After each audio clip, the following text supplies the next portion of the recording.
Baik, webinar kita pada kali ini dengan topik yang luar biasa pastinya, yaitu pemadanan NIK, NPWP, dan pemeriksaan pajak untuk pelaku usaha. Di sini nanti kita akan mendengarkan pemaparan langsung dari narasumber yang tentunya kompeten di bidangnya, yaitu dengan Coach Ervin Hadiwaluyona. Nah, Coach Ervin adalah seorang master key coach, founder isipajak.com, dan tentunya merupakan seorang pakarnya pajak yang sudah berpuluh tahun. Baik, sebelum kita masuk ke dalam inti topik kali ini, memberitahukan untuk jangan lupa mengisi link absensi kehadiran untuk mendapatkan sertifikat yang nanti akan dikirim di kolom chat. Sekarang kita langsung saja masuk ke dalam inti topik kali ini. Mari kita serahkan kepada Coach Ervin. Silakan, Coach.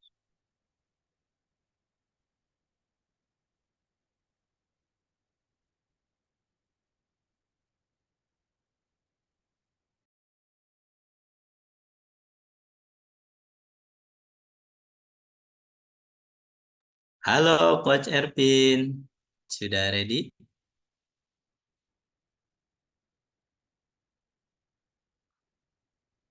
Apa masih mempersiapkan materi yang akan kita share?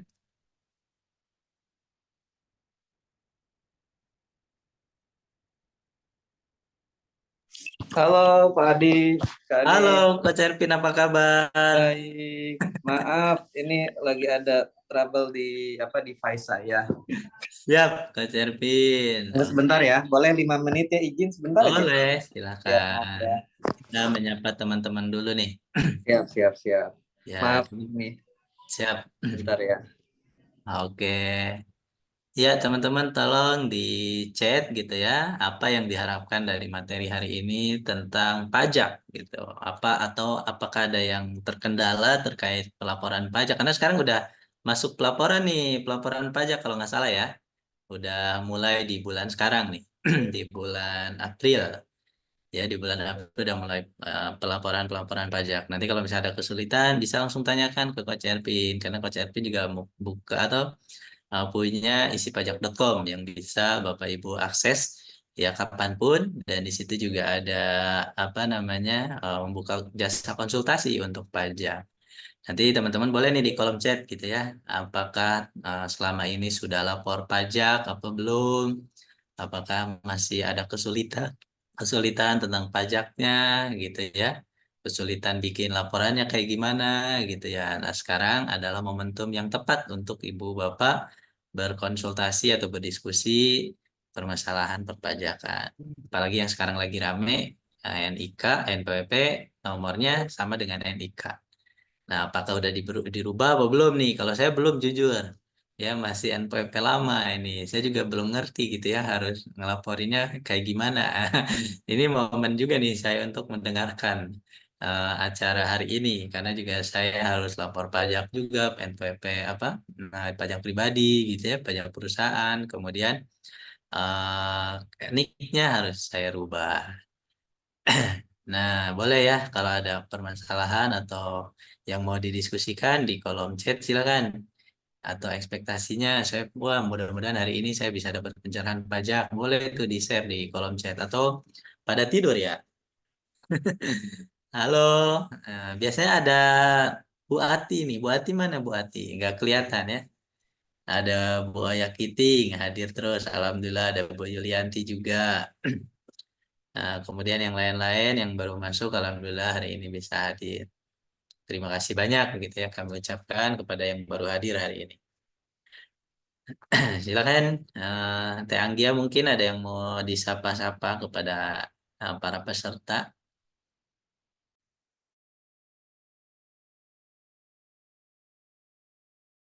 Bahasa ala film Hollywood.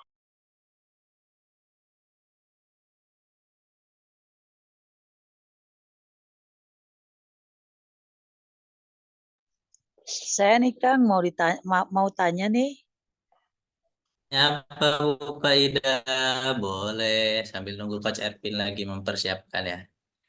Iya, masalah Nanti LKPM. biar siap Coach Saya yang Ervin. kurang paham itu nih.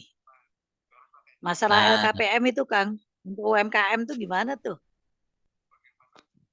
Nah, ini harus ditanyakan, mungkin ada sangkut pautnya dengan perpajakan gitu ya, LKPM. Karena kalau LKPM kan kalau nggak salah ranahnya BKPM ya.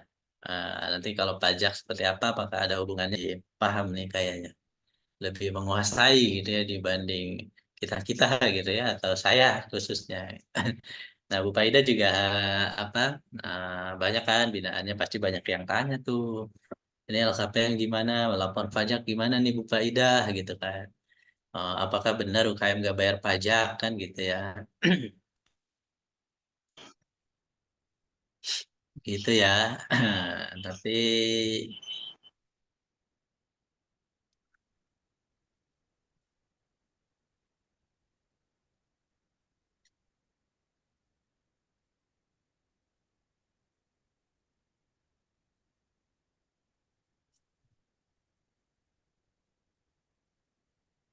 minta dibahas RRG LKPM untuk UKM wajibkah? Yo. Jadi kalau yang saya tahu ya LKPM nanti mungkin Coach Ervin akan menyinggung-nyinggung LKPM juga mungkin ya ada hubungannya apa enggak. Kemudian nah kalau yang saya tahu LKPM untuk UKM itu kan per tahun itu harus 2 kali ya, 6 bulan. Beda dengan LKPM yang sudah apa perusahaan besar gitu ya, yang mana harus 3 bulan sekali kalau yang saya tahu ya. Dan itu wajib sebetulnya harus diketahui. Apa maksudnya harus dilaporkan gitu ya, karena menyangkut usaha kita masih jalan apa enggak gitu. LKPM itu kan sebenarnya sebagai dasar BKPM itu mengetahui usaha kita jalan enggak. Usaha kita harus dilaporkan, usaha kita dilaporkan berarti tandanya usaha kita berjalan.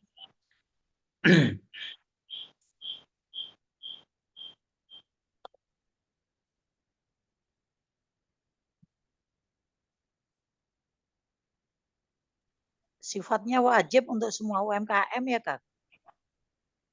Kalau LKPM itu ada juga sih katanya LKPM UKM nggak dilaporkan, tapi BKPM waktu itu saya pernah komunikasi.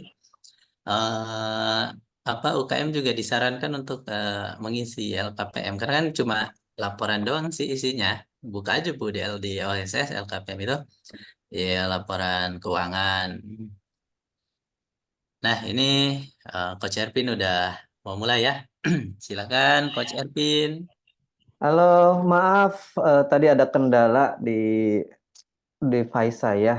Sebentar ya.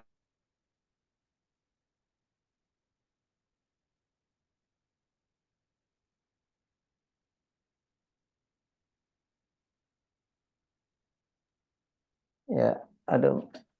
Oke, semuanya kawan-kawan mohon maaf tadi ada kendala saya dari device saya. Oke, tadi sudah dimulai oleh Coach Adi. Ini yang kedua ya, kita program ini yang kedua di sini. Iya benar. Yang kedua di sini, insya Allah kita akan bahas yang lagi in sekarang terkait dengan apa namanya dampak pemadanan NPWP dan PKP di sini. Nah, yang pertama adalah terkait dengan, oh ini nggak bisa keluar ya, sebentar.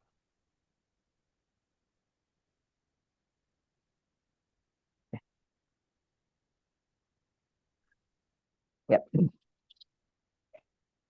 oke, saya sapa dulu. Assalamualaikum warahmatullahi wabarakatuh. Selamat siang teman-teman. Berjumpa kembali. Nah, ini ada materi yang terbaru terkait dengan dampak pemadanan NPWP dan NIK. Jadi nanti di sini silakan aja langsung aja tanya jawab karena materi saya juga nggak banyak, ada 1 jam, tapi mudah-mudahan ini akan bermanfaat. Jadi yang apa sih yang dimaksud dengan pemadanan? Kebetulan karena sekarang bulan Maret dan kita akan lapor di bulan Maret ini untuk SPT bulan Maret. Atas laporan SPT bulan Maret di sini itu adalah khususnya untuk orang pribadi paling lambat 31 Maret. Jadi kalau tadi Coach Adi bilang nih lagi nyiapin laporan ya memang. Nah, cuman yang perlu kita bahas di sini adalah dampaknya apa sih dengan adanya aturan terbaru sekarang yang kita sebut nampaknya adalah pemadanan NPWP dan NIK. Jadi atas pemadanan NPWP dan NIK di sini atau penyatuan NPWP dan NIK di sini. Jadi pemadanan itu adalah penyatuan. Jadi sekarang KTP kita itu datanya terkoneksi dengan data-data yang ada di di NPWP.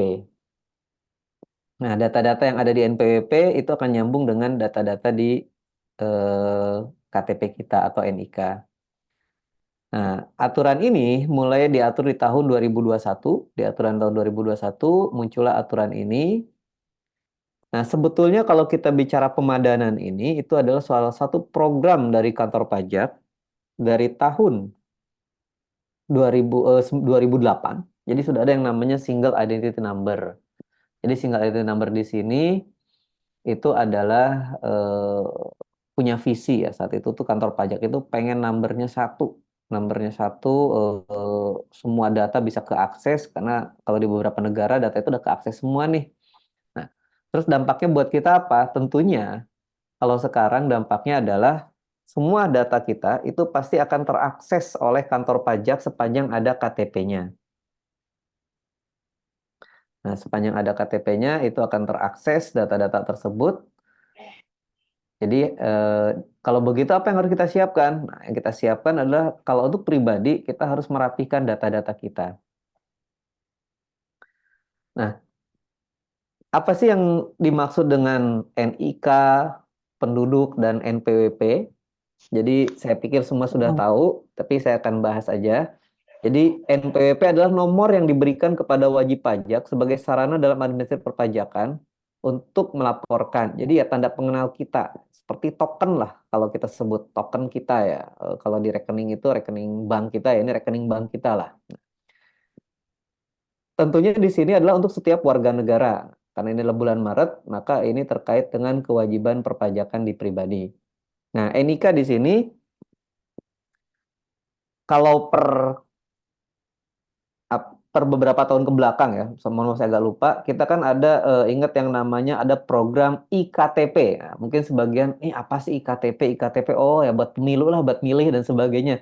Tapi sebetulnya IKTP adalah program pemerintah itu yang cikal bakalnya semua data kita kan keakses. Nah, salah satu melalui koneksi apa sekarang? NPWP, perpajakan. Nanti mungkin ke paspor dan sebagainya.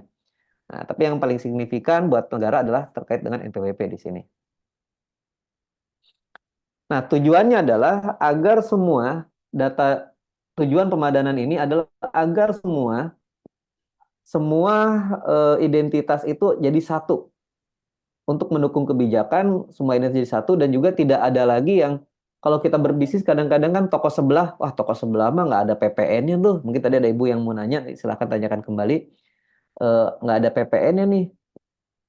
Terus kalau kita pungut PPN kan nggak adil lah, masa kita jualan sama saya pungut dia enggak, biaya kita harga lebih mahal dan sebagainya. Nah, kedepannya barier bahwa pajak menjadi kendala dalam persaingan bisnis itu ya udah nggak jadi kendala lagi. Justru ketika kita tidak rapi sebagai pebisnis dalam merapikan pajak kita, jadi bisa jadi justru kita akan kendala terhambat masalah-masalah di pengembangan bisnis kita.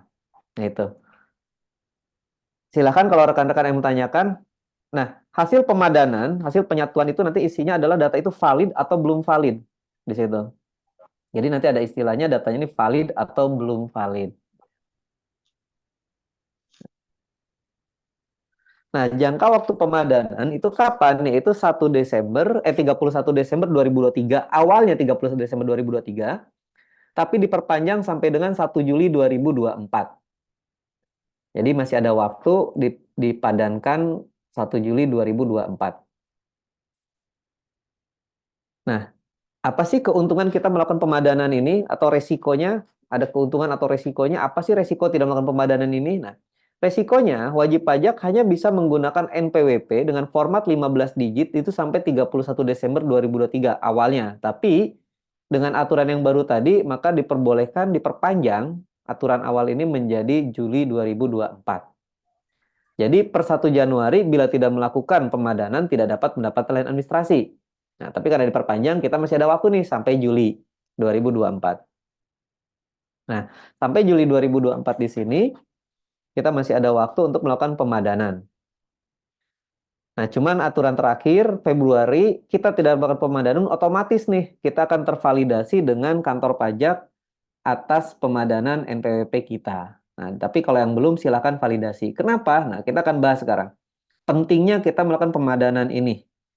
Pemadanan di sini atau penyatuan NPWP ini, jadi kalau ada yang belum silakan segera karena ada beberapa layanan administrasi perpajakan dan selain perpajakan yang kita terima dengan NPWP ini. Jadi misalnya mungkin kita ambil contoh Mbak Anggia ya. Mbak Anggia misalnya lagi layanan pencairan dana pemerintah, dana BOS atau apa. Nah, itu kan harus ada KTP-nya. Ketika KTP diminta, terus juga ada yang diminta. Nah, sekarang syaratnya tambah, yaitu minta dengan NPWP-nya. Nah, atas hal tersebut, ketika diminta dengan NPWP-nya, maka ketika NPWP-nya belum sinkron dengan KTP-nya, maka bisa jadi akan terhambat pencairan dana tersebut. Mungkin kalau misalnya ada yang ikutan bansos gitu kan, misalnya wah, bansos harusnya sih harus nggak ada NPWP nggak ngaruh ya gitu. Tergantung kebijakannya. Harusnya yang bukan pengusaha gitu. Tapi bisa aja nih contoh gitu. Misalnya contoh, wah Pak kita lagi dapat bansos misalnya atau dari bantuan sosial pemerintah untuk siapapun diberikan semua seluruh warga negara, bisa jadi suatu saat ada bantuan seperti itu, maka nyambung nggak NPWP dan KTP-nya. Nah, itu contoh ya. Atau pencarian dana pemerintah, ada proyek pemerintah, bidding, dan sebagainya. Nah, itu juga memerlukan penyatuan NPWP dan NIK ini. Nah, misalnya kita ambil contoh, Mbak Anggia ternyata punya perusahaan ekspor-impor. Nah, ini sering kejadian nih saya. Jadi ketika dia lagi ekspor dan impor, ternyata di sini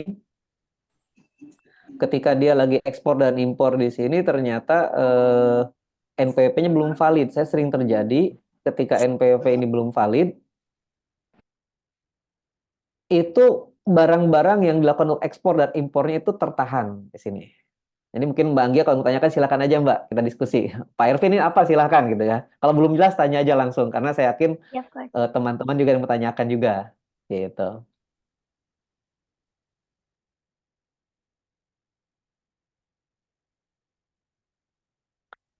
Nah, berikutnya ada perbankan dan sektor keuangan lainnya. Nah, ini kejadian misalnya kita lagi ada pencairan kredit bank buat beli rumah atau kredit usaha. Ini kejadian kemarin ternyata NPWP-nya belum valid dengan KTP-nya. Nah, itu akhirnya apa ya, belum sinkron, akhirnya ditunda dulu tuh ngurus dulu bolak-balik itu kan akan menghabiskan waktu kan di situ. Berikutnya layanan pendirian badan usaha. Terkait dengan perpajakan di sini, ketika kita melakukan layanan pendirian badan usaha, itu akan diminta KTP dan NPWP juga. Nah, ini saya cerita sedikit case aja ya. Di sini ada satu perusahaan, klien kami, dia mau jual perusahaan. Perusahaannya baru berdiri, tapi dia mau alihkan nggak jadi deh, saya mau dijual aja ke teman saya misalnya kan. Ada pengalihan, cuman ya ada untungnya tetap lah. Temannya berminat juga karena mempunyai perizinan-perizinan yang sangat lengkap. Ya,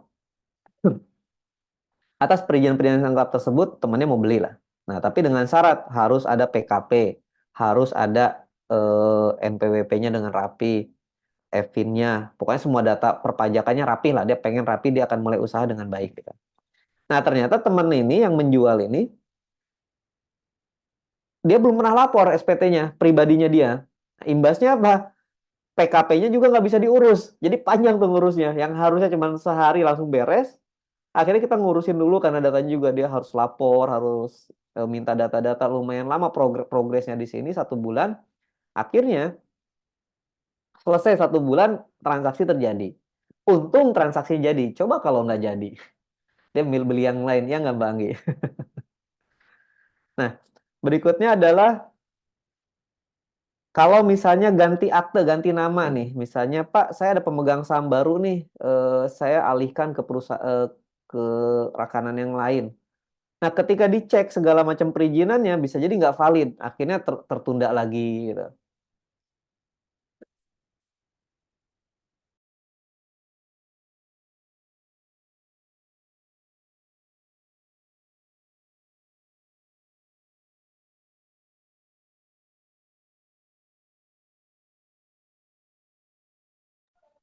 Ya ada suaranya. Oke, jadi dari Maaf, tadi keputus ya sinyalnya.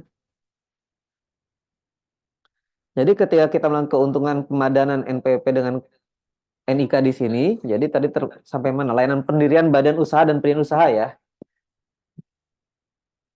Jadi layanan pendirian badan usaha dan perizinan usaha di sini, salah satunya adalah kalau misalnya ada pengalihan terkait dengan pengalihan kepemilikan, maka itu akan sangat membutuhkan data-data terkait dengan NPWP di sini. Berikutnya layanan administrasi permintaan selain yang diselenggarakan DJP. Nah, ini contoh sederhana. Kemarin ada rekan kita mau ke Korea, ternyata SPT-nya belum dilapor. Ketika kita mau SPT yang belum dilapor, NPWP-nya nggak aktif. Ketika kita mau laporin, kita harus ngurusin dulu NPWP-nya biar aktif dulu. Ternyata dicek lagi, FIN-nya dia nggak punya. Jadi lumayan lama tuh, berapa hari kita urusin, untung selesai, visanya jalan. Nah, ada temen yang sampai mau berangkat ke Korea, ternyata visanya itu dia masih belum lapor, sama prosesnya, akhirnya uangnya angus karena nggak sempat keurus semuanya. Nah, itu tuh contohnya ya. Nanti validitas itu akan terjadi terkait dengan pemadanan NPWP dan PKP di sini. Jadi teman-teman segera aja untuk melakukan pemadanan ini karena ada banyak keuntungan yang bisa didapatkan di sini. Itu seperti itu. Kalau ada yang menanyakan silahkan. Karena kalau ke Korea, hanya negara Korea yang visanya itu kalau mau ngurusin visa lapor SPT, yang lainnya enggak sih. Yang saya tahu itu. Nah, dampak bila tidak melakukan NPWP, tentunya adalah terhambatnya bisnis kita.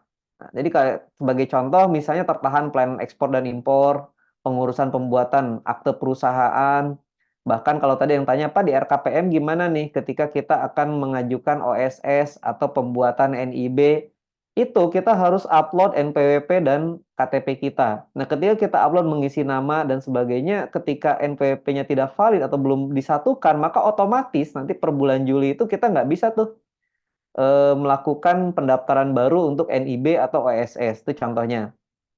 Berikutnya adalah tertahannya pelayanan ekspor dan impor. Jadi sering kejadian ada rekan-rekan yang ekspor atau impor, ternyata barangnya tertahan di bea cukai atau di pelabuhan. Ketika tertahan di pelabuhan atau bea cukai, akhirnya akan merugikan bisnisnya dia. Karena kalau kita bicara tertahan ya barang tersebut, itu bisa ya tambah kos baru. Nah, terhambatnya layanan administrasi perbankan. Jadi ketika kita pengkreditan pencairan kredit dan sebagainya, ya bisa juga menjadi terhambat di sini. Nah, tidak bisa mendapatkan pelayanan administrasi perpajakan. Yang dampaknya apa? Tidak bisa melakukan penyetoran pajak, tidak bisa pelaporan. Ujung-ujungnya apa? Kita akan dilakukan kena sanksi perpajakannya di sini. Nah, ini ringkasan, pemadanan NPWP dan NIK dilakukan untuk mendukung kebijakan satu data Indonesia. Dampaknya apa buat kita-kita? Tidak ada lagi data yang tidak bisa diakses. Nanti mungkin pada akhir-akhir saya akan kasih contoh ya, ada surat dari kantor pajak. Nah, jadi pemadanan ini semua data bisa deh, contoh mungkin rekan-rekan yang jualan di marketplace, NPWP sama KTP-nya pasti akan terkoneksi nanti. Nanti karena ada satu surat cinta dari kantor pajak buat salah satu rekan kita, surat cintanya ngomongnya gini, Pak, kok belum lapor pendapatan Anda selama bulan, saya agak lupa, bulan Mei sampai September kalau nggak salah, mohon maaf. Dia hanya lapor pendapatannya dia tuh hanya 3 bulan. Nah, itu nggak dilaporin lah. Dengan omset cuma 600 juta. Nah, padahal omsetnya 1,7 M.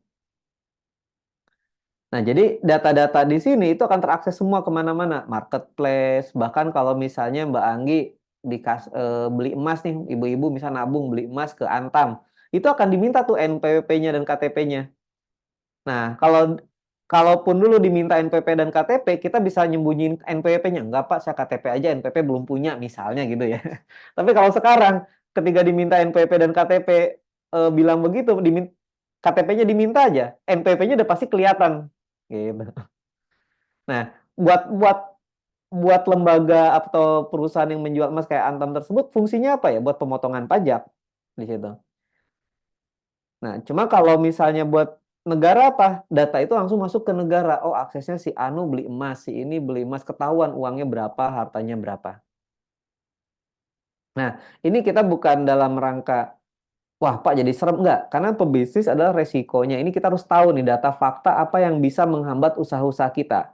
Salah satunya pajak, karena saya seringkali melihat beberapa rekan itu udah gede baru dia kepikiran, padahal lebih bagus dari awal.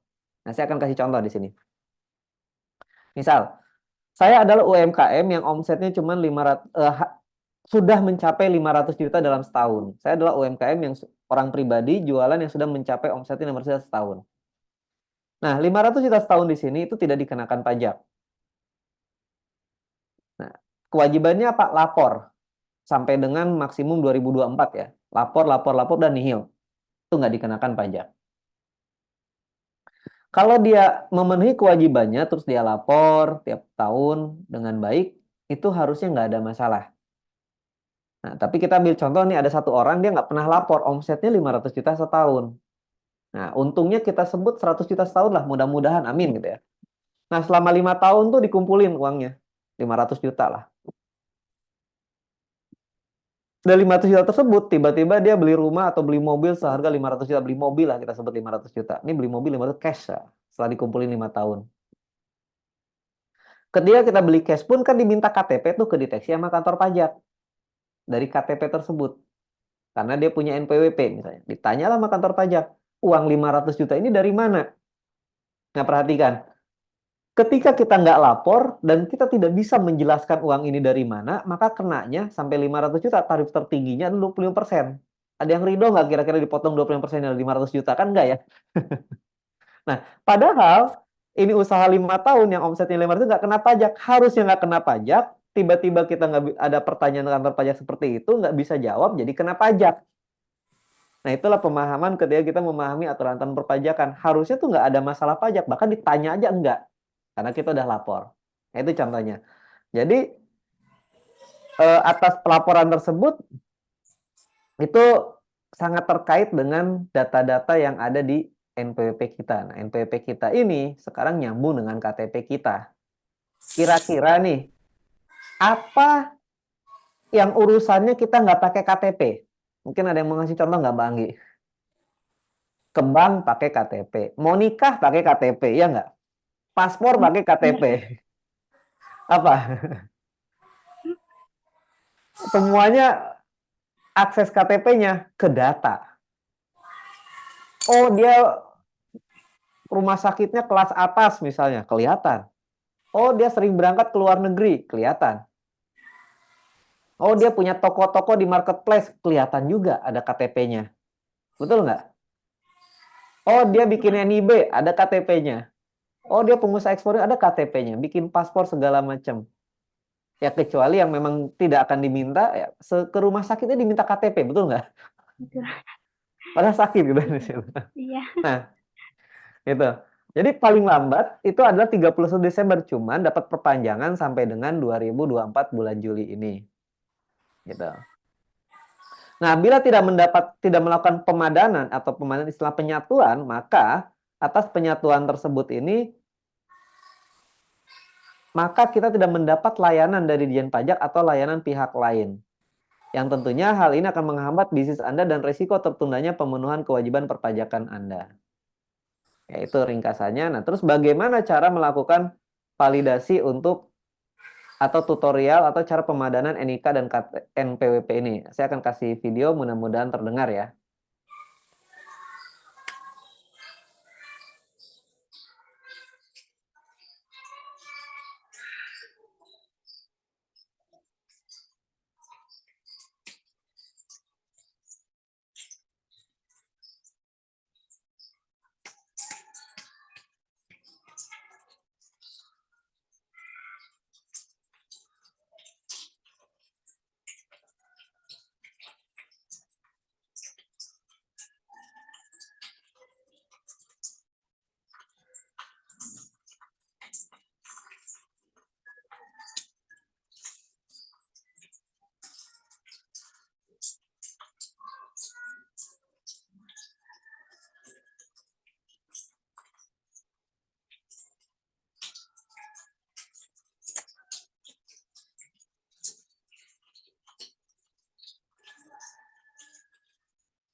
ada suaranya.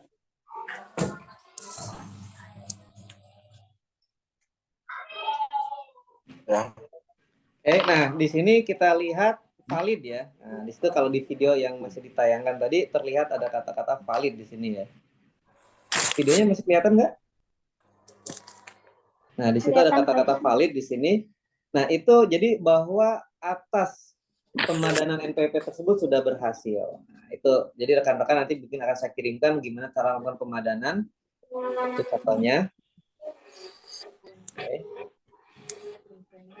Contohnya di situ. Sampai sini ada yang mau tanyakan? Silahkan terkait dengan NPWP di sini. Dengan pemadanan tersebut. Mungkin saya kembalikan ke moderator, Mbak Anggi. Kalau mungkin rekan-rekan yang tanyakan, silahkan di sini. Sudah ya, Coach. Baik, terima kasih. Terima kasih kepada Coach Ervi telah membuka penjelasan materi ini yang sangat bermanfaat. Mengingatkan untuk jangan lupa mengisi link absensi kehadiran untuk mendapat sertifikat ya. Sekarang saatnya kita membuka sesi tanya jawab. Silakan kirimkan pertanyaan Anda di kolom chat atau boleh raise hand dan on cam. Bisa.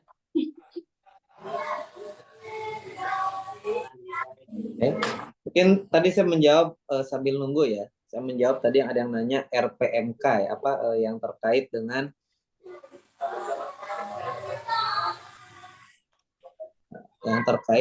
RPMK ya tadi di sini. Jadi kalau secara aturan, kalau yang sudah buka OSS terus pelaporan di situ untuk RPMK tersebut laporan keuangan seharusnya wajib ya, cuman memang di sini belum ditegaskan secara tegas, karena kalau ngomongin aturannya itu kalau nggak lapor itu maka bisa izinnya bisa dicabut atau di-ban atau dibukukan, sebetulnya begitu arahnya. Cuma memang hal di sini atas laporan keuangan tersebut sebetulnya hanya untuk mendata dulu sampai saat ini. Menurut saya begitu. Karena kalau aturan realnya adalah harusnya dilaporkan, nggak hanya perusahaan-perusahaan besar dan kecil, apalagi dengan dipermudah yang namanya bikin NIB paket perorangan ya melalui OSS. Mungkin itu yang bisa saya sampaikan kali Coach Adi. Tambahan dari saya yang tadi yang sudah Coach Adi sampaikan. Bisa baik, dibantu ada dengan masuk dari Pak Awaludin, silahkan. Ya, sebentar. Halo, Pak. Halo.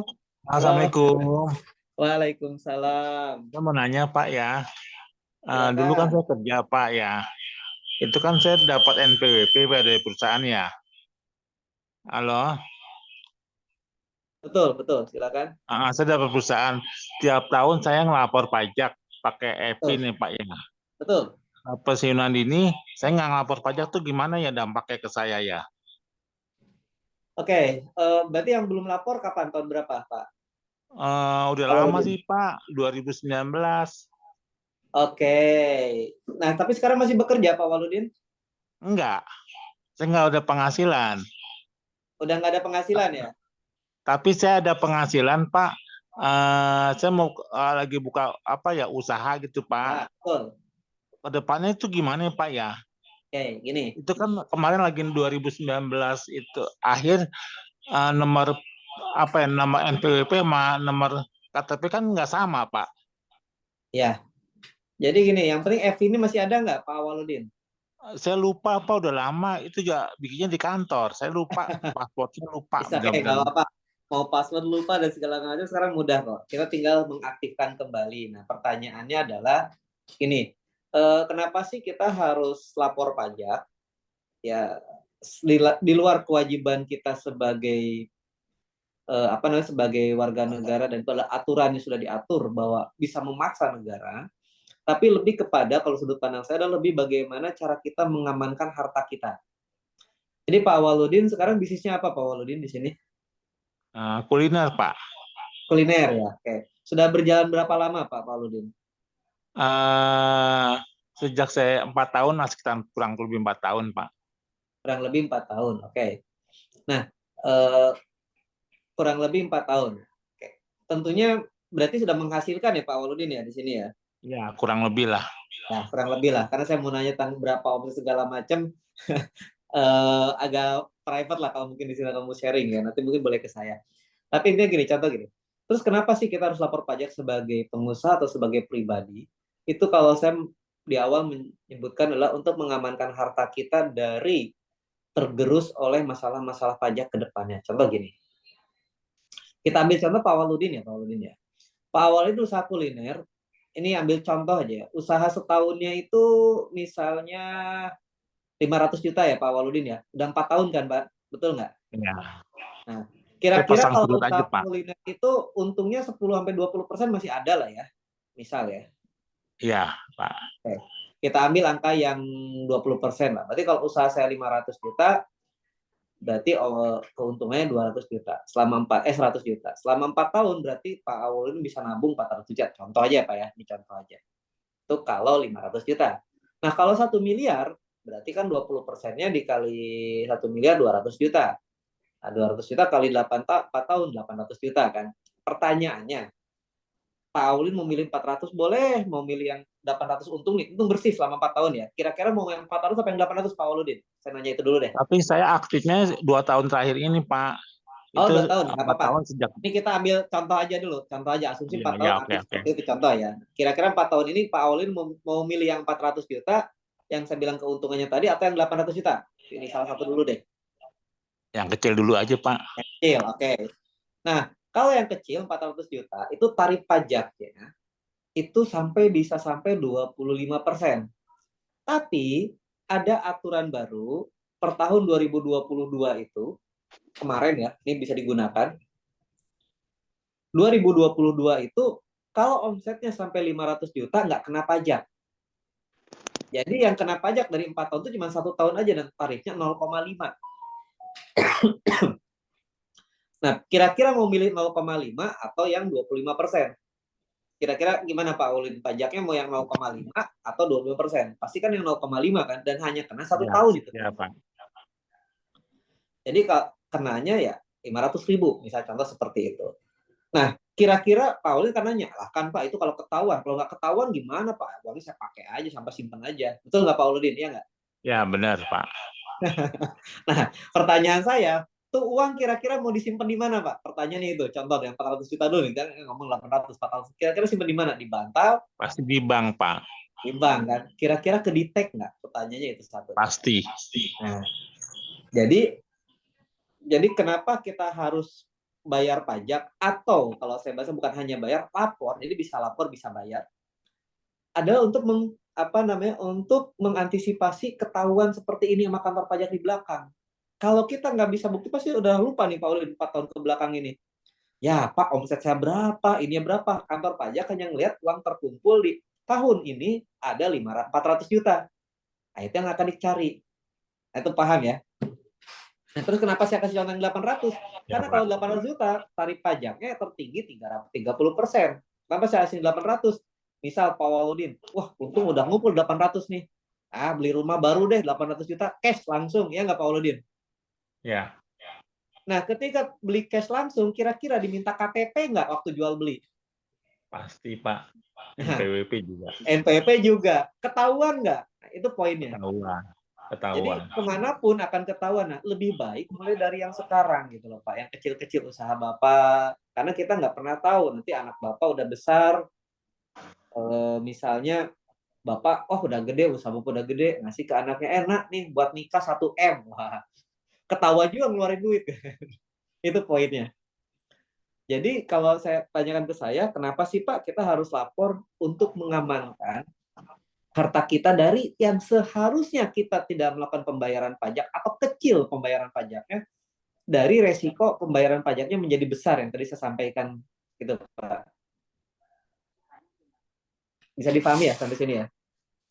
Paham, Pak. Nah, terus caranya gimana Pak Ervin? Datang aja ke KPP, diaktifkan kembali. Nanti cukup Bapak akan minta Evin dulu. Kalau mudah dapat Evin, nanti bisa saya bantu untuk diaktifkan kembali, lapor online, selesai. Itu bisa dibantu, Pak. Dan simpel. Tapi langsung udah lama nggak dilaporin gimana, Pak? Nggak apa-apa, nggak masalah kok. Resikonya kalau orang pribadi, resikonya nggak besar. Resikonya nggak besar, saya bilang. Kalau orang pribadi NPWP ini. Tapi Kenapa? kan saya dari perorangan kerja di perusahaan beralih ke usaha kan belum dilaporin sama sekali, Pak. Ya, makanya nanti Bapak laporkan itu, Bapak bukan lapor. Kalau ke KPP minta Evin aja, Pak. Saya minta Evin mau mengaktifkan NPWP-nya. Nanti kami bantu aktifkannya. Nanti kita daftarkan Bapak lapor usaha. Gitu. Nggak kena Nah, denda, Pak. dendanya, nah ini tadi pertanyaan yang saya tanyakan. Dendanya itu ada kemungkinan ya, Pak. Ada kemungkinan. Karena Bapak udah nggak lapor-lapor selama 4 tahun, ada kemungkinan NPWP Bapak udah non-efektif. Tidak Ya, aktif. benar. Ya, Nah, benar, kalau Pak. non-efektif, dan ini versi kantor pajak ya, bukan feeling kita. Kalau sudah non-efektif dari data perpajakan, itu nggak kena sanksi, Pak. Oh, gitu ya, Pak ya. Tapi kalau masih di sistem pajak masih aktif, kena sanksinya per tahun 100.000 SPT-nya. Misal 4 tahun nggak lapor ya, 400.000. Itu poinnya, Pak. Enggak, saya tahu nggak aktif ini, Pak. Saya lagi ngurus MD, Pak. Itu kan diminta NPWP. Saya cantumin nomor NPWP dulu saya kerja, Pak. Betul. Udah nggak aktif, Pak. Tapi Nah, dari BPOM untuk sementara masih bisa. Tapi untuk selanjutnya diperhitungkan NPWP-nya. iya, betul. Betul. Itu tadi yang kita bahas, pemadanan NPWP. Jadi, kalau sudah nggak aktif, harusnya nggak kena sanksi. Poinnya di situ. Jadi, Bapak yang pertama adalah mengajukan Evin dulu, Pak, kalau lupa. Nanti passwordnya gampang, Evin aja dulu. Minta Evin, nanti password email bisa dirubah baru untuk lapornya. Gitu, Pak. Cara minta EPIN itu apaan, Pak? Syaratnya aja, Pak. Syaratnya cuma ngisi form, KTP, NPWP. Udah itu aja langsung jadi hari itu. NPWP saya kan mati. KTP aja kasih.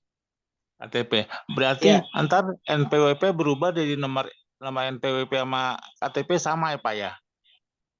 bukan sama. 16 digitnya sama, tapi cuma nambah nolnya. Jadi Bapak masih ingat nggak NPWP-nya? Oh, Ada, masih ada, ada Pak, kopinya. kartunya masih ada? Masih. Oh ya itu, bawa kartu itu. Cukup bawa kartu NPWP sama itu nanti buat minta Evin. Nanti kita aktifkan ulang. Gitu loh, Pak. Terus tiap tahun berarti kita harus bikin itu laporan pajak EPIN-nya ya. Kalau mau kita Betul. 6% tetap pasti dilaporkan ya, Pak ya? Iya, lapor aja. Nihil-nihil pun nggak apa-apa. Gitu. Jadi nggak perlu khawatir. Oke deh. Gitu. Terus saya tanya lagi, Pak ya. Siap, siap. Monggo. Nanti kalau rekan-rekan yang mau tanya, Terima silakan. kasih, Pak ya. Ya, Baik, silakan. Coach ada masuk pertanyaan. Boleh silakan kalau Bagaimana- dibacakan boleh. Baik, dibacakan ya. Dari Bu Hasan. Bagaimana kalau NPWP tidak upgrade tiap tahun? Tidak apa? Upgrade, Coach. Upgrade. Iya. Upgrade maksudnya upgrade gimana ya? Tunggu. Dari siapa nih? Ini di chat ya? Iya, di kolom chat. Oh, ini. Bagaimana dari Pak Hasan ya? Bagaimana kalau NPWP tidak upgrade tiap tahun? Nah, sebetulnya tidak ada istilah upgrade ya. Yang ada mungkin bagaimana kalau tidak lapor SPT tiap tahun. Nah, itu. Nah, pertanyaannya jawabannya sama seperti yang tadi ditanyakan oleh Pak Awal. Nah, tapi tepatnya mungkin bukan upgrade ya. Istilahnya sekarang yang itulah dipadankan NPWP-nya. Seperti itu. Yang tadi saya sampaikan di video yang tadi, cuman tadi ada yang komen nggak terdengar ya suara videonya, tapi nggak apa-apa, ada tulisannya di situ. Kok nggak kedengar, saya juga nggak tahu nih. Oke. Ada lagi? Ada Silakan. Coach, ini dari Oya Kiting, pelaporan pajak di bawah 500 juta BT UMKM harus juga kah? Saran saya iya. Kenapa? Yang tadi Pak Awal, sebenarnya jawabannya sama seperti yang tadi Pak Awal tanyakan, itu udah mengcover semuanya. Karena khawatirnya, kalau kita punya usaha 500 juta, pasti kan ada keuntungan lah ya, berapapun itu gitu ya. Kita kumpulin ya, misalnya, nggak perlu jauh-jauh. Setahun ini saya untung 50 juta deh, contoh ya, misal ya. Contoh untung, ya jangan 50 ya, 50 juta lah. Kita belikan motor, misalnya ya, belikan motor yang sekarang kan harga PCX segala bisa 50. Nah, ketika kita beli motor, kita ngasih KTP, dikasih faktur kan. NPWP kita langsung ada tuh, kedetek. KTP itu bisa detek nanti. Karena per Februari otomatis, kalaupun karena dihimbau untuk dipadankan mungkin belum banyak, jadi otomatis langsung dipadankan. Sistemnya udah mulai bisa tuh. Jadi otomatis yang punya KTP, kalau dia pernah punya NPWP, itu otomatis yang dikonekin sama kantor pajak. Nah, kalau kemarin itu masih harus inisiatif kita. Nah, kalau sekarang per Februari, sistemnya udah mulai bisa ke arah sana. Jadi kalaupun saya nggak mau dipadankan biar orang pajak nggak tahu, setiap orang yang punya KTP itu otomatis akan nyambung ke NPWP-nya sekarang. Walaupun mungkin secara sistem nggak sempurna ya, tapi mulai ke sana. Nah, khawatirnya kan nanti tiba-tiba ada surat pertanyaan. Kalau untungnya kecil, masih oke. Tapi kalau untungnya besar, untungnya udah dikumpulin, tadi yang saya ambil contoh Pak awal, 100 juta dikali 5 tahun terkumpul kan lumayan besar gitu ya di situ. Nah, itu mungkin jawabannya kurang lebih sama Mbak Anggi dengan Pak awal. Jadi kalau harus lapor, harus kalau saya sarankan. Baik. Harus ya. Tapi bisa nggak lapor? Bisa nggak saya nggak lapor? Bisa. Itu ibaratnya gini, kalau Mbak Anggi nanya ke saya, Pak Ervin, kalau ada lampu merah, boleh nggak saya terobos Pak? Jawaban saya boleh gitu kan. Tapi melanggar. Nah, iya, tapi ketika Mbak Anggi kena polisi nanya, Mbak Anggi nggak lihat lampu merah? Jawaban Mbak Anggi kan gampang. Oh Pak Polisi, lampu merah saya nggak lihat. Sama lampu merah saya lihat, tapi Pak Polisi yang saya nggak lihat, makanya kena gitu. Benar saja. Seperti itu. Iya. Oke, lanjut lagi. Ini Bagaimana cara mengaktifkan Evin ya? Ada ya di situ ya? Kalau nggak salah Mbak Anggi ya? Ada. Ini baru kebaca di chatnya tadi. Iya. Nah, kurang lebih pertanyaannya sudah sama terjawab dengan pertanyaan dari Pak awal tadi. Jadi cukup datang ke kantor pajak, ngisi formulir, tanda tangan, NPWP dan KTP diberikan. Oh ya, satu yang lupa saya. Jadi kalau saran saya, ketika nanti Bapak Ibu punya perusahaan atau perorangan ini, bikin email baru khusus untuk tata cara pelaporan SPT ini. Untuk pengadministrasian SPT ini gitu. Karena kalau kita email yang nggak khusus, takutnya kecampur-campur. Nyari lagi lama, karena kan tiap tahun cuma lapor sekali ya. Nge-back ke bawahnya susah. Jadi biar kita bisa termasuk juga data-data harta kita. Nah, saya lupa tadi udah sampaikan belum ya. Jadi kalau ada rekan-rekan misalnya memberikan hibah atau warisan dari orang tua, hibah lah. Orang tua memberikan hibah misalnya. Pas saya dapat hibah dari orang tua saya, kebetulan lagi habis jual tanah nih, dapat 1 M nih. Nah, saran saya bikin surat pernyataan dari orang tua emang ngasih uang 1 M, karena itu nggak kena pajak. Nah, itu kenapa tadi saya minta email, ini surat pernyataan yang kayak gitu simpen di email-email tersebut gitu loh. Di dalam satu folder, dalam satu file ya, Google Drive kah atau apa. Nah, itu mungkin tadi dari Bu Wawat ya. Silakan Mbak Anggi, ada lagi kah pertanyaan lain? Ada Coach. Dari Suryatmi, Pak izin bertanya, saya sudah punya NPWP dan sudah pernah punya Evin. Kalau sudah dipadankan dengan EKTP, pengaruh gak sih Pak dengan saya yang nggak pernah laporan? Sekarang saya mau laporan pajak jadi bingung, apakah yang nggak dilaporkan sebelumnya harus dilaporkan sekarang? Terus bagaimana kalau lupa Evin? Oke. Kebetulan pertanyaannya seragam semua ini, sama ya. Oke, cuma saya ulang aja ya. Jadi yang pertama, awalnya bagaimana kalau terjadi seperti kejadian Bu Suryatmi? Langkahnya, saya perjelas. Pertama, minta Evin. Cara minta Evin tadi, KTP, NPWP, surat permohonan, plus tadi saya hampir lupa, bikin email baru. Itu aja. Nanti habis itu kita bisa aktifkan dan kita laporkan. Pertanyaan menarik berikutnya yang menarik adalah, yang dulu-dulu gimana? Perlu nggak saya laporkan? Nah, sepanjang data itu ada data KTP kita, kemungkinan semua harta kita akan terdeteksi. Itu aja poinnya. Jadi kalau saran saya, satu dilaporkan, cuman kita akan manage gimana caranya agar menjadi wajar dengan penghasilan kita. Nanti bisa komunikasi lebih jauh lah. Cuman saya nggak bisa detilkan di sini karena itu teknis banget dan khawatirnya karena kita bicara pajak, nah itu jadi apa ya? Jadi teknis banget, jadi acuan ya buat yang lain gitu. Nah itu coba. Silakan. Mudah-mudahan jelas ya pertanyaannya. Ini yang tadi nanya tentang pelaporan juga bertanya lagi. Silakan. Pelaporannya seperti apa katanya? Oke. Nah, kalau boleh sih langsung tanya langsung aja, nggak perlu takut-takut, Iya. bisa buka suara ya.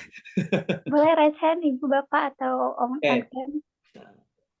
Apa bentuk laporannya seperti apa, Coach? Itu nanti dalam SPT. Jadi kita, butuhnya Evin, kita akan ngedownload namanya e-form. Aduh, bahasanya dipanjang ya. E-form itu SPT ya. Jadi kita akan ngedownload SPT dan pengisiannya lebih mudah. Sekarang datanya karena kita ngisi dikit, data udah keisi semua, data identitasnya. Jadi itu kemudahannya. Kalau dulu kan kita kayak kalau ngetik Excel, ngetik semua nama, ngulang lagi, copy paste dan sebagainya. Itu. Ada lagi, Mbak? Silakan. Ada dari Pak Ahmad Faruk. Oke. Bagaimana cara pelaporan NPWP yayasan yang sudah lama belum pernah melakukan pelaporan? Apakah akan ada denda? Jadi gini, denda sanksi ya, kita sebut sanksi itu ada dua. Ada yang namanya denda, ada yang namanya bunga. Yang namanya denda adalah karena pelaporan SPT tidak tepat waktu. Nah, itu cuma sekali aja kenanya. Jadi kalau untuk perusahaan, untuk orang pribadi 100.000, tapi kalau untuk badan, nah yayasan kategori badan, dendanya adalah per tahun 1 juta. Tapi kalau sudah terlalu lama nggak lapor, bisa jadi sudah non efektif, nggak ada kewajiban. Nah, kalau mau diaktifkan lagi sekarang, bisa saja. Nah, tapi kalau misalnya setahun 2 tahun ini misalnya baru tahun lalu, nah, kemungkinan sih masih aktif dan itu akan kena denda 1 juta atas tahun yang sebelumnya itu. Itu Mbak Anggi. Mungkin ada pertanyaan lagi dari ini ya, Pak Awal mungkin mau tanya lagi gimana? Ya, Pak, saya mau nanya, Pak. Dulu lagi bikin laporan EPI nih, Pak ya. SPT kan dari perusahaan yang buat ya, Pak ya. Terus SPT-nya dikirim ke kantor pajak. Untuk sekarang gimana, Pak? Bukan buat SPT EPI yang juga. dari perusahaan itu. Bukti potong. Apa?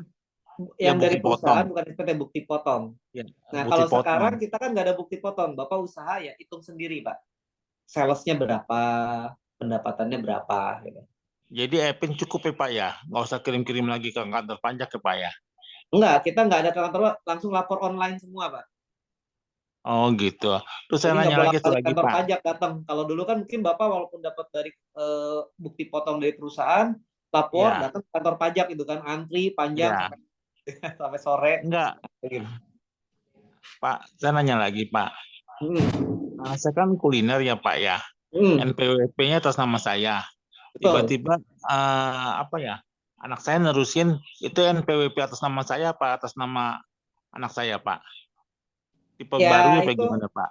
boleh aja sih tergantung kesepakatan Bapak dengan anak Bapak mau dipindahkan semuanya ke anak Bapak, monggo.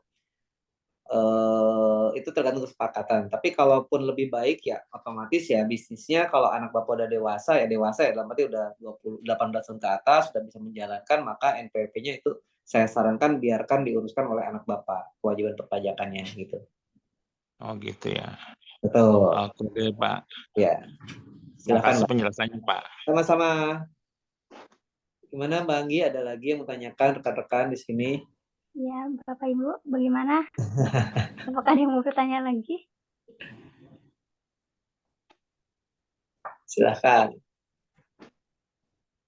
Oh iya, Coach, untuk materinya nanti boleh di-share. Boleh nanti saya share. Berarti saya share ke siapa nih? Di grup. Di grup, boleh. Ya, boleh. Nanti saya share di grup. Nah, ini juga nomor handphone saya. Kalau emang ada yang mau menghubungi, silahkan saya tulis. Karena mungkin di sini waktu terbatas, juga mungkin kadang-kadang mau nanya lebih detail, khawatir. Ini ya, boleh. Khawatir apa? Nanti ketahuan harta saya. Oke. Itu nomor HP-nya sudah saya kirim di chat. Nah, silahkan. Ada lagi Mbak Anggi mau tanyakan, silahkan. Iya.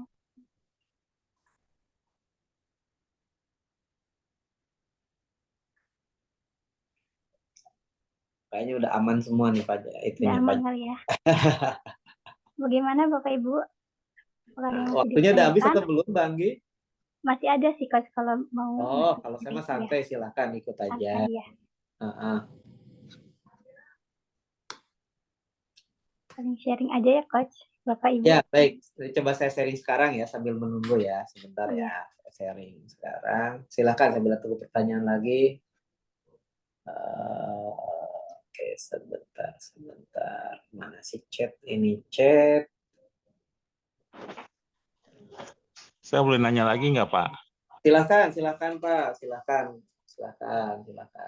Pak, kasus saya kan nggak itu kan belum lapor ya, otomatis saya harus bikin EPIN baru ya Pak ya, nanya Ya, EPIN-nya ya. Itu buat EPIN baru itu lama nggak prosesnya Pak? 1 hari jadi.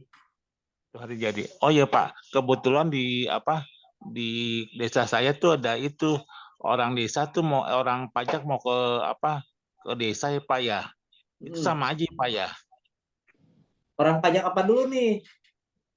Karena biasanya ke Buat desa tuh orang pajak NPWP, ini cara buat apa ya? PBB. Hah? Biasanya PBB. Apa tuh Pak?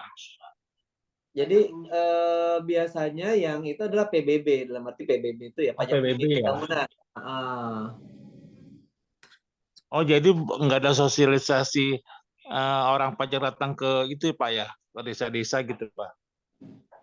sampai saat ini sih jarang ya. Tapi kalau penyisiran toko-toko dan itu bukan sosialisasi sifatnya ya. Sampai saat ini sih jarang sih. Yang saya tahu sih jarang. Berarti kita harus bikin yang itu ya kantor pajak yang terdekat ya Pak ya. Betul. Kantor pajak yang terdekat boleh. Makanya di sini kita sebut juga apa namanya apa sih istilahnya self assessment. Jadi sistem perpajakan kita self assessment itu apa namanya harus dilakukan sendiri self assessment itu seperti itu. Itu Pak. Jadi ke KPP aja. Bapak Pak awal di mana tinggal KPP-nya? Dulu saya tinggal di Jakarta Pak. Hmm. Karena tinggal di Jakarta, setelah saya pensiunan saya kan tinggal di Bogor. Itu kan Ya. berarti alamat Itu bisa dicoba yang di Bogor, Pak. NPWP saya berubah Pak ya. Itu kita ulang ya Pak ya. Nggak apa-apa. Kenapa? Sepanjang masih pakai yang lama nggak apa-apa, coba aja. Biasa masih bisa kok. Oh gitu Pak ya. Ya, masih bisa kok di situ. Ada admin apa gimana Pak? Administrasi apa gimana ada nggak Pak? Nggak, free. Kayaknya. Jangan khawatir, free itu semua. Free. Free ya. Oke. Oke deh Pak, makasih banyak Pak infonya ya. Assalamualaikum. Ya, udah saya. Waalaikumsalam. Itu udah saya itu materinya.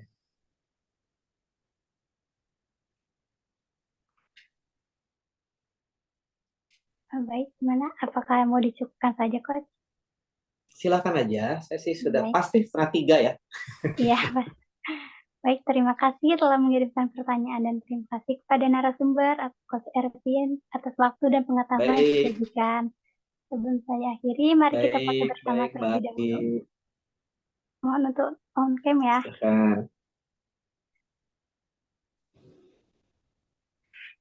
Baik, Bapak Ibu, boleh on cam?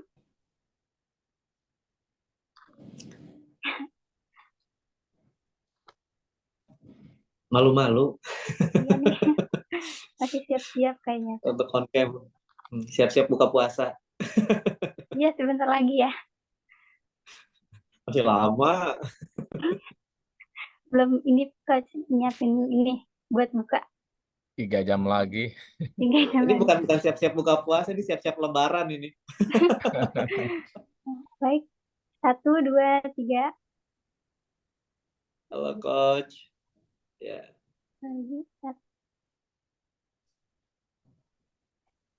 Baik, terima kasih Bapak dan Ibu teman-teman semua. Dengan Sama-sama. berakhirnya webinar seputar edukasi ekonomi dan muamalah dan sesi tanya jawab dari Coach Ervin Hadiwaluyono, maka berakhir juga webinar kita pada hari ini. Dan saya percaya bahwa acara kita dapat menjadi acara yang bermanfaat bagi kita semua. Luar biasa ya untuk hari ini. Dan saya Anggiari Fatul Mahmuda pamit undur diri. Wassalamualaikum warahmatullahi wabarakatuh. Waalaikumsalam Waalaikumsalam warahmatullahi wabarakatuh. Terima kasih Coach. semuanya. Terima kasih Bapak Ibu semua. Sama. Sama. Saya izin akhir ya. Bismillah.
Mana? Gimana Pana di biro obat tuh ini loh mana punya karek-karek nalar panas